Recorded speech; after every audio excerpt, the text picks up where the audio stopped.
I have a confession to make. I have ADHD. It's a condition that pretty much makes it impossible to go to the gym due to executive dysfunction, everything being difficult on days when it shouldn't be difficult, and overwhelm about literally nothing. If you have ADHD, you get it. Yet, for the past 6 whole years, I have managed to go to the gym consistently 5 times a week, and I have barely missed maybe a couple days in the past 6 years. And in this video, I'm going to reveal the 3 things that actually worked for me to get myself into the gym. And I think it may help you too, if you also have ADHD. But before I go over those, I need to go over exactly how I started with this whole fitness journey thing and why it even matters. So I started my fitness journey back in 2020, during the pandemic, if you will. I was 160 pounds overweight, had an addiction to food, an addiction to gaming, and overall my life was just going to crap. At the time, I thought nothing would get me through. The lockdown was pretty horrible for me, and I'm sure it was horrible for a lot of people. But ironically enough, the sickness that kept us inside for months or maybe even years on end, it saved me, for better or worse. One day, it was just an ordinary day. I got done playing Call of Duty Black Ops 3 Zombies, and I decided, you know what, I'm gonna go into the family workout room and do a few rows on the row machine. I don't think we have it anymore because it broke, but I did 15 rows that day, and those 15 rows changed my life. Because at the end of those 15 rows, I actually, for once, felt happy. I felt excited and motivated. And the intention wasn't even to do fitness like consistently. The intention was just I was bored and I needed something fun to do while locked in the house all the time. And so the next day I went back to that row machine in the family's workout room and I did 30 reps. The next day I did 60 reps. And 270 days later, I'm watching Jeff Nippard learning about science-based lifting and calorie deficits and body recomposition and all this stuff that people talk about online. I got really into it for a while.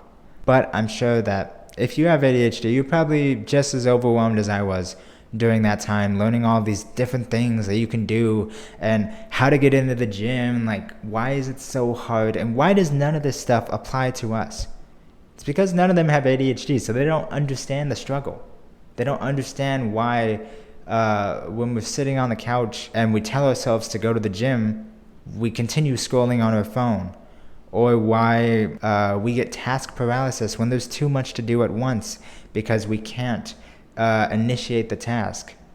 Or why we literally need coffee to function because it works as a stimulant, and for some reason our brain just likes stimulants. So if you have ADHD, here are the 3 things that helped me go to the gym consistently. Tip number 1. Honestly, this first tip was one of the most helpful things on my fitness journey as someone with ADHD. And ironically enough, it was something I did in that story I just told you. Which is crazy because I don't know why I didn't realize this sooner. It helped me stay consistent in the gym. It helped me even go to the gym, and it helped me on days where I just felt absolutely emotionally and physically exhausted, and I still went to the gym. And it's this. Tip number 1 is to start small. A lot of us with ADHD, we like an all or nothing approach. We get super excited about a project and we just want to do it all immediately. And part of that problem is the dopamine in our head. We got to try and regulate it. But that's not how you want to go about fitness. What you really want to do is you want to just tell yourself, do 5 minutes on the treadmill, or do 10 reps on the bench press, or do, 1 rep, but it's all out on the bicep curl, something like that. Just do a little bit, start small, and I promise you, you will go to the gym more consistently as you build it up over time. Because with ADHD, we have a problem with change and adjusting. So what we need to do is we need to give ourselves time to adjust. Start small, maybe do a few more reps the next day, a few more reps the next day. start off with 2 times a week at the gym, maybe then build it up to 3 times a week, then 5 times a week. You probably don't want to do too much more than 5 times a week, but if you want to, you can, I guess. Maybe just increase the volume during those 5 times that you go. Now, for the second tip, I have a story to tell you. So there was a mom of 2 that I talked to recently, and she had a problem. Or not really a problem, but she wanted to start going from her apartment gym, which was a quick 1-minute outdoor walk from her apartment to the gym. And she would walk there every morning at about 6 a.m. and she would go into that apartment gym and she would lift weights every morning. She did that for about 3 months. Then she decided she wanted to try out a bigger gym. So she went to the YMCA near her apartment, about a 5-minute drive, and she signed up for a membership. And the next day she went to the YMCA, tried it out a little bit. But the problem was that when she walked into that gym, she got intimidated. There was a lot of big buff people that she'd never seen before, a lot of machines, a lot of people. It was overwhelming, especially if you're someone trying to lose weight or even gain muscle and you're a little bit, insecure. It can be difficult. And so what she ended up doing was she ended up stopping going to the gym for about a month or 2, which is bad. You have to stay consistent with it. And then what she did was one day she decided, I need to take control of my life. I need to get back in the gym. And so what she did was she canceled her membership at the YMCA. So she didn't have to get out of bed, make her breakfast, then drive 5 minutes every morning to the gym. And instead what she did was she went back to her roots. She went to the apartment gym, which was a 1-minute outdoor walk to the gym. It didn't have a lot of equipment, but it had enough. And that's okay. So tip number 2 is just to reduce friction. For ADHD, you want to reduce the friction as much as you possibly can. And the way I do this is I go to the gym at the same time, at the same place, every single day, so that I don't really have to think about it. I eat my breakfast, I drink my coffee, I brush my teeth, then I get my clothes ready and go to the gym. Now, I did move recently, so it is a 3-minute drive to the gym, but it's not too bad. It's not enough to where the friction keeps me from going, So while I could go to a nicer gym, a nicer or bigger gym that's a little bit further away, I currently go to a small Anytime Fitness near my house, which is enough for me. Now, let's go to tip number 3. So tip number 3 is a little bit different.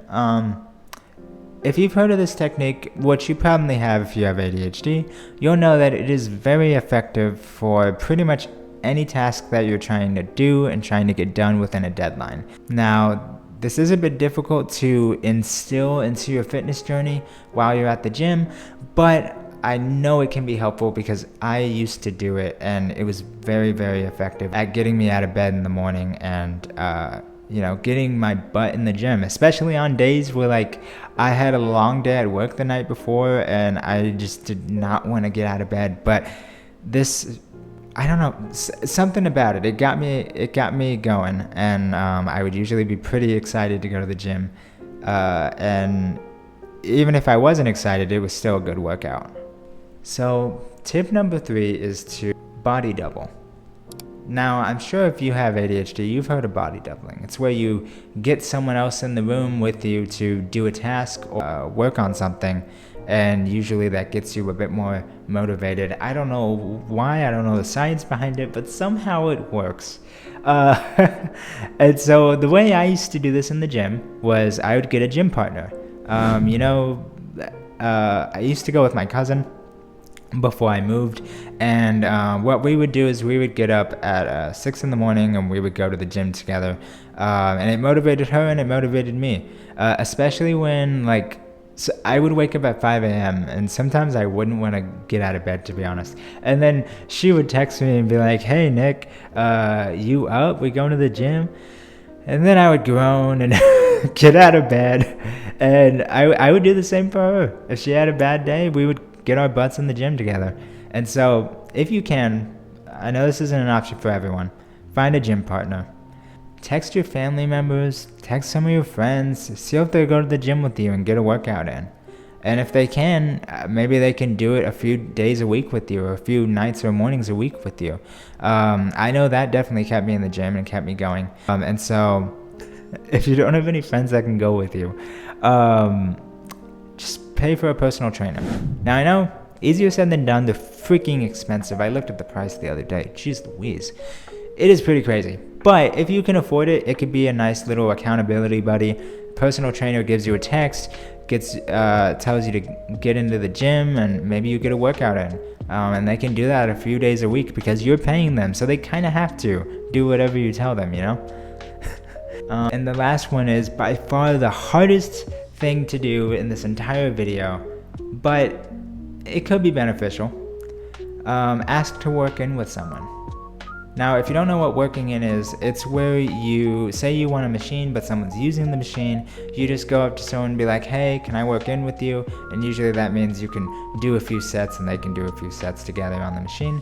And I mean, if you're a good conversationalist, which I'm pretty decent at it actually. I don't know about you guys, but you can usually create a conversation, maybe even get a gym buddy. I've gotten a few gym buddies who I did that with, where I worked in with them, got to talking, and then I was like, hey, you want to hit the gym together?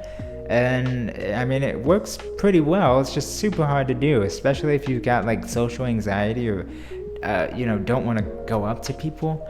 It can be difficult. But anyway, pick one of those three options and I promise you it will help. The accountability does wonders for ADHD. Now, if you are a medical student who also has ADHD and maybe is into the fitness community, I've got a little Notion template down in the description below. Go check that out. It may help you in medical school. I'm going to come out with a fitness tracker Notion template soon because I want people with ADHD to get more access to materials that will actually help them. Like, I've gotten so many Notion templates that are just like, you pay for them and it's just a bunch of random databases on the screen. And I'm like, what is going on? What is happening? And so the template that I'm going to create, that I'm going to launch here soon, is going to be a simple dashboard that you can use to track your weight, your calories, your exercises and stuff like that. Those are my tips for today. I hope you enjoyed. If you did, leave a like, subscribe if you're new, and leave a comment if you've got ADHD and any of these tips helped you. And then I've also got a question for you before you go. What kind of videos do you want to see on this channel? Now, I did post a video a couple weeks ago that was about how I'm planning to not edit these videos as much as I was because I just don't enjoy editing. I don't have the time for it. So these are going to be pretty raw and natural. And so I don't plan to create crazy content. It's basically what I'm saying. So what kind of content or tips or things do you want to know about? Leave them in the comments. I read every single one and will reply to all of you.